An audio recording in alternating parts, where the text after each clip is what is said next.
Depending on which country you're from, there's a good chance you've never even considered buying a Xiaomi phone, but we've got one right here, the Mi Note 10, and it's different. It's a phone with, for starters, an absolutely ludicrous spec sheet, but also a price tag that hits a little lower than you might have expected. The box itself is pretty standard fare from the company. You've got black cardboard and holographic text, and the first thing you'll see inside is the phone, below which you'll see an insert, which contains a SIM ejector tool and a case, which is pretty similar to the standard TPU cases you see on every phone, just with a darker tint. There's a USB-C cable and a 30-watt fast charger, which is pretty impressive.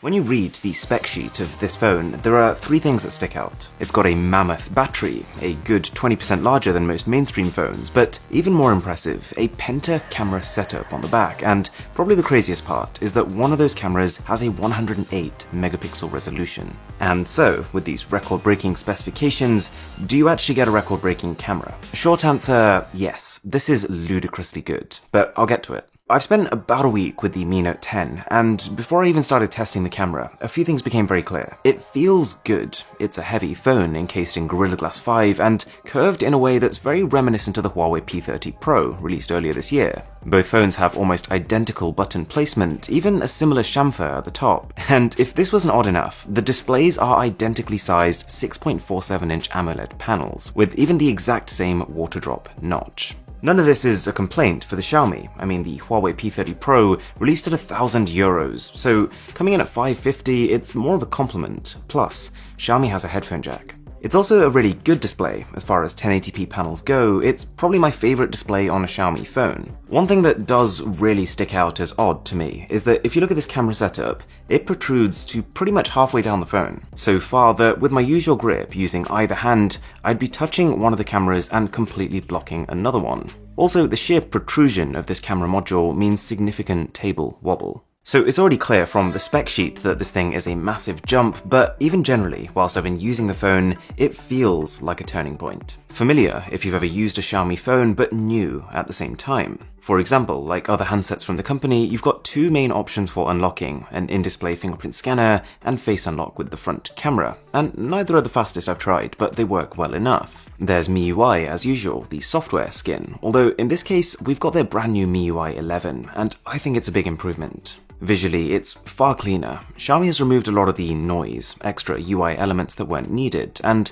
the result is a really clean, polished experience. I definitely have felt in the past with Xiaomi phones that there's a risk of it looking a little cluttered, but that hasn't actually been the case here. There's a proper dark mode to save even more battery, and some really neat features like being able to play a standard video as your wallpaper, and improvements to the built-in productivity tools. Plus, a nice looking ambient display to let you know the time and battery percentage without doing anything. It also feels new because this is a curved display, something that Xiaomi has generally shied away from, apart from that Mi Mix Alpha phone, but that's something for another video. And of course, the biggest break from past devices is this newfound emphasis on camera. And don't get me wrong, some of Xiaomi's past phones this year, they've had really good camera systems, but from the spec sheet alone of the Mi Note 10, it kind of feels like you're getting a camera with some extra phone on top of that. For starters, there are 5 cameras. There's a main 108 megapixel wide angle, a 2x optical zoom camera, but what's really interesting here is that above this there's another zoom camera, this time 5x.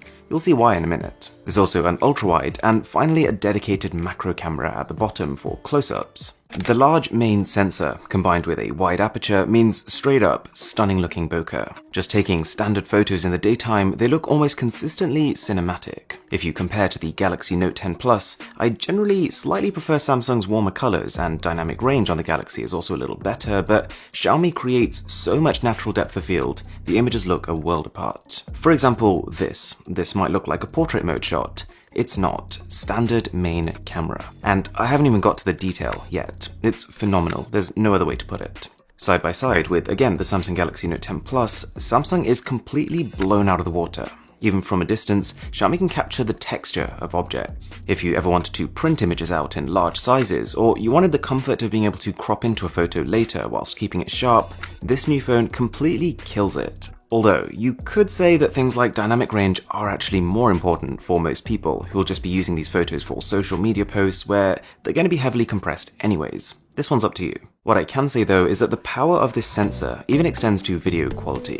It is DSLR-like in a way that I've never seen on a smartphone before. I wouldn't say it's as consistent if you start switching lenses or move over to the front camera as the iPhone 11 Pro is, but it has moments of sheer excellence for which this might just be the #1 camera system on a phone right now. Add to this vlog mode, something which I went in assuming would be a gimmick, but actually speeds up the process of making genuinely high quality, short, shareable content, with none of the hassle of editing. So, why did they add 2 zoom cameras? Well, having 5 times optical zoom is amazing. It's enough zoom to be able to see details that most people's eyes can't. But if there was only a 5 times zoom, it creates a little bit of an issue. Portrait mode, in my opinion, always looks better when taken on a phone's telephoto camera, but if you've only got a 5x lens, then you'd be zooming in far too much to be able to do this. Also, just generally, when you're zooming in for a photo, if you've just got a 5 times lens, you'll find the quality of your shot will slowly deteriorate as you zoom in until you hit 5 times, and then it will jump again as your phone switches lenses.